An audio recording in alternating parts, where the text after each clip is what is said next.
Do women prefer to be monogamous with a low-value man or share a high-value man? Well, look at society, and you tell me. Monogamous. Ask me. Wait, so let's ask the single ladies. What would you prefer? I would prefer someone who's monogamous. I left a situation where I got the Bentley, I had all that, I had the kids, I had that. That was great. I want a companion. I want real love. And to me, what monogamy means to me is someone who's committed to themselves. That's like, the answer is within you. And to be honest, I feel like, again, like the sex has been lost in translation and what it means. I don't care, man or female, it's been lost as it's so sacred. So for me, I have kind of taken those blinders off where I'm like, okay, he has to be here. I'm okay with dating the trainer in Austin, Texas. That's just where I'm at. Like, I don't need a certain thing because I know what I'm wanting. Most guys in that percentage are not going to give me. So I would rather have a monogamous man than someone who can do whatever. So you think the personal trainer is going to be monogamous? They're like known for cheating, no? Well, I mean, I don't. Here's my thing. Like, I get it. Like, I don't generalize people because I'm one of the most misunderstood people online as well. And I feel like there's a lot more to me, and I don't like to just put everyone in a box. I'd like to get to know people. So no, I'm not gonna just say, oh, well, of course he's gonna cheat on me. Like, no. Okay. Would you take a guy that makes $35,000 a year and had a dad bod? Monogamous? Had a dad bod? Yeah, dad bod. I feel like for me, I would want someone who. Sorry, go ahead. Okay. Sorry. I pour into myself and I'm accountable for my shit. I'm aware of what I got going on. I'm not gonna have a mom bod. I'm in the gym. I had a baby a year and a half ago. I'm in the gym 4 to 5 times a week. So I would want someone who can match at least the work ethic. Now, when it comes to money, I know for me, I want to be able to. I do not want to rely on a man. I have literally done that before. It didn't pan out in my favor. Okay, because what happens is you get the rug ripped from under you, and then now you fucking get out, bitch. Give me the motherfucking keys. It isn't that. So for me, the lifestyle I want, I am responsible for. So I don't look for a man to make X amount of dollars because anything that I want, I'm gonna get myself. Well, because in my head, I feel like a guy's just as likely to cheat if he's in the top 20% of like looks. Just as likely as money. You know what I'm saying? Like, it just doesn't. Let me ask a quick question just so I can clarify something because I understand your points. You're saying you want a partner, a life partner. Are you sure? And I'm not accusing. I'm genuinely asking. Are you sure you're not confusing the amount of time the man spends with you with his monogamy? Because they're different things. Because what happens a lot of the time if a man's out here chasing chicks, he's barely home.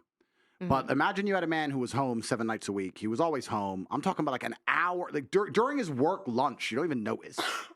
Then would you even give a shit about monogamy if you had all of his time effectively? Would you really care?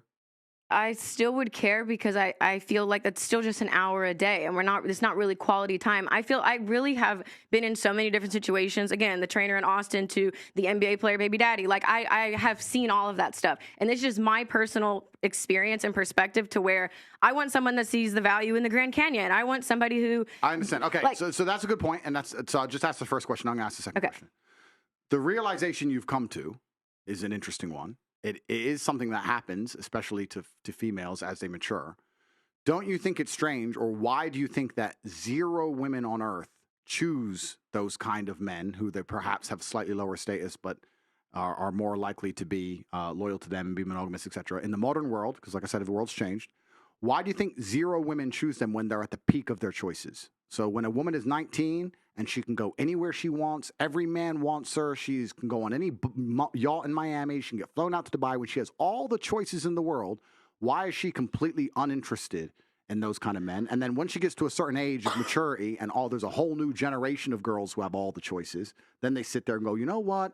I deserve monogamy and and they all of a sudden want to grow up and mature. Why does no woman decide that when she actually is at her most valuable? I feel like like I said, I don't like to speak for all women. I just speak for myself. But I know for me that I was looking for a man for a lifestyle, something that I was not able to do individually by myself.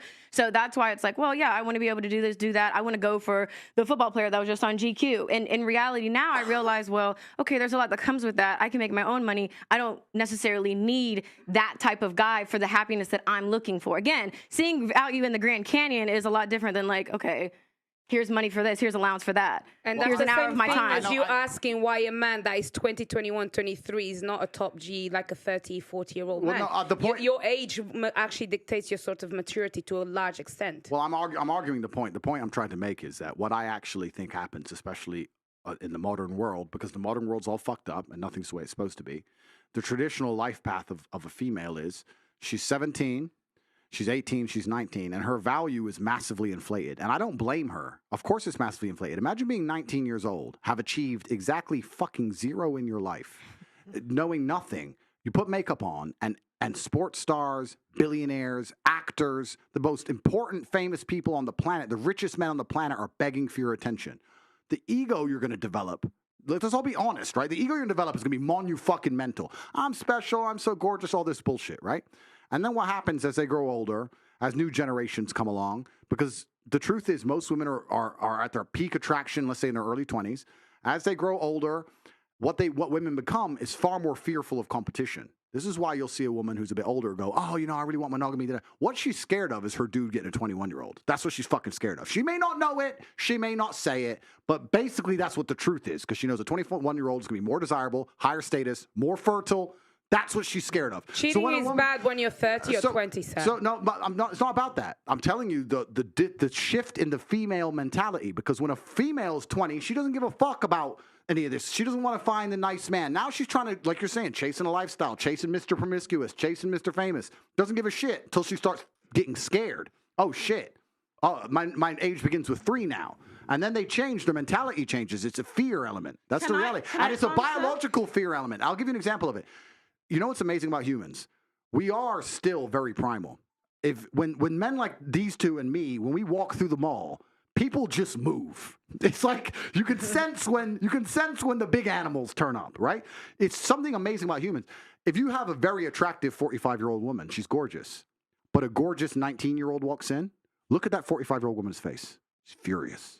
She fucking hates her. She just doesn't like her for no reason. Yeah. Because women understand, unfortunately, but your age is a massive indicator in your value.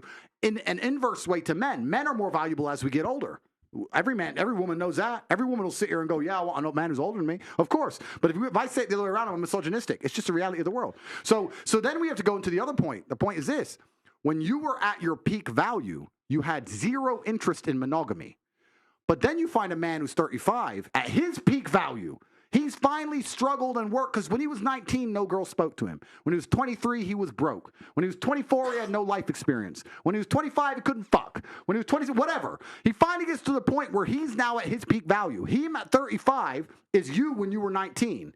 And then you're sitting there saying to him, no, you should be monogamous. It's like, well, you fucking weren't. You did whatever you wanted in your peak. Now I'm finally got there. And I had to work for my shit. God gave you. God and L'Oreal gave you. I had to fucking struggle. I had to go through hell to get on this yacht. You got on the yacht with an Instagram DM. I had to buy it. And now you're telling me I need to fucking settle down and behave and grow up? Fuck you. Because it's bullshit. You're assuming that the journey is a man that starts with nothing to something, because there's a lot of men that is have exactly the journey of every man on earth. We are born without value. Do you think so there's specificity in that. Can I just because that's not how it should be for everybody, and that's not how it is for everybody, and not for every woman either as well, may I just say. Can I ask Brittany something, please? Then you've learned in the past. Mm-hmm. And now you want to find someone to settle down. With hindsight now, would you have reversed it and started young, looking for someone to settle down with, looking for those values that now you know? I'm talking that with hindsight. Okay, well, I actually, from 18 to 22, I was in a relationship. I've always actually been a lover girl, despite what I put out online for, I've never views. seen you online. Yeah, that's fine. Well, that's even better. I have always wanted one person, and I feel like I was so delusional in thinking that, oh, I'm like you said, I have value, I'm beautiful, I'm this, I'm at my peak. Why wouldn't you want to be with me? So going into these relationships, or just just people, mm-hmm. My goal was always to get commitment. I'm giving you my time, I'm pouring into you because I want commitment. And the reality is I'd never really understood my value. So I was going through guys, giving up sex, doing this, and it didn't make sense. So I believe in I stand on everything I do. I don't do apology tours. It is what it is, and I think that's where I feel like when they talk about women being delusional and all these other things, it is true, because what you have to understand is that there are repercussions to your decisions, which is fine. Mm-hmm. So then you're talking about, okay, well, I want this type of guy, I want this, that, and that. You're talking about maybe monogamy. That's 3 to 5% of animals are monogamous. I think that's what it is, right? So your window is really, really small for what you're looking for, and even to go on to the point you said where you were talking about, it's like a subconscious fear. I think it's for me, I feel like if it was more of a fear, I would have just stayed in my situation. Like, it wouldn't have made sense. Like, I mean, that was my first kid. I thought I waited and did it right. I left because I believe it. There's something else on my heart when it comes to love, and I'm just gonna have to trust that. And if that means being alone, having a dog, I have to take that chance, because the Bentley, the ring, the house, and still getting, again, deceived, right? Disrespected, because deceit is disrespect, right?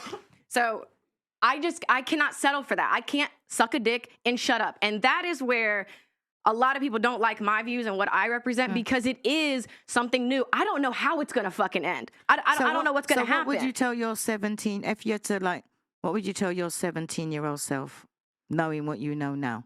Looking back and you had to meet yourself at 17, what would you tell what would you tell yourself? Like, lock it down and wait for the right man, don't have sex. What would you tell your 17-year-old self? That the answers aren't outside of you, because I feel like I'd always look for men to answer all of my questions that I've ever had. I thought when I had a man, it would complete me. And I feel like too, especially with like my dad not being in my life, you look for somebody to guide me. Like, so that's where for me, I put too much value in someone else having the answers for me. So that's why I'm really big on accountability. So I would just tell myself, like, to be patient, to take your time, because I was always quick. Oh, let's try to get in a relationship. Like, we weren't even compatible. There's a lot of just not compatible factors. So I feel like for me, it would be to slow down and to really get to know people, instead of just blindly banking on potential that most likely will never be tapped into, or selling myself short because there's a fear of, well, I don't know, this could be the best that I could get. I might as well just shut up and suck a dick. And that's what I meant about women nowadays, because exactly what you'd be telling your 17-year-old self is what happened back in the day. So when I'm repeating these things, I'm going, oh, you're old-fashioned. But it seems like women do what they like, and then they hit a certain age and say, oh, well, I've got to settle. But it's not settling. You're just getting whatever you can. You know, or whatever you deserve. You know what? Because Auntie? if you think back now, you'd be telling people now, rather than say that Auntie's old-fashioned or Auntie don't know what she's talking about, look what she'd be telling her 17-year-old self, which ain't nothing that I ain't already said. Yeah, because that's fine. really and truly, really and truly, let me finish. Because what I've always said, and you can check, I'm an older version of you. So where you've been, I've already been on up, come back. So that's why I asked you, what would you tell your 17-year-old self? Because me telling you is, I'm telling my 30-year-old self. Do you understand where I'm coming from? So it's not that I'm old-fashioned. It's just that women hit a certain age and then realize, oh, my God, it wasn't that old-fashioned. You know, it works because it does. But there's no point in waiting till you're a certain age to start thinking about it. You know, even if you're like, you hold your own accountability. So it's like if you meet somebody and they were like 17, 18 and you saw them acting a certain way, they asked you for advice, you wouldn't say, do as I do. You say, listen, this is what happened to me. And this is what I thought. And what I recommend you do is blah, blah, blah. Am I right or am I wrong? If they ask you for your advice. No, I totally get what you're saying. Like, I totally agree with that. I think that no matter what you decide to do, you have to accept whatever repercussions come behind that. So any advice that I give to anybody is do what you want, but just know there are repercussions, good, bad, or indifferent, that are going to come behind it. So, I mean, and I think that's just where I'm at. I don't even think it's like an age thing. I think it's like, in reality, I have a son, and you really start asking yourself questions. And again, I hate that it took having a child to really look into my life and call myself out on my bullshit. So if you got pregnant earlier, if you got pregnant at 18, 19, would it? I was always on birth control. Okay. I was on birth control for a decade. I got off birth control because the person I was with wanted to have a baby. Okay. So again, I thought I did it right. Clearly not, because I wasn't married, but it still didn't work out because it just wasn't my guy. So that's where I just think, like, even if I still would have taken it slow, there just were a lot of people that just were genuinely not my person, and that's okay.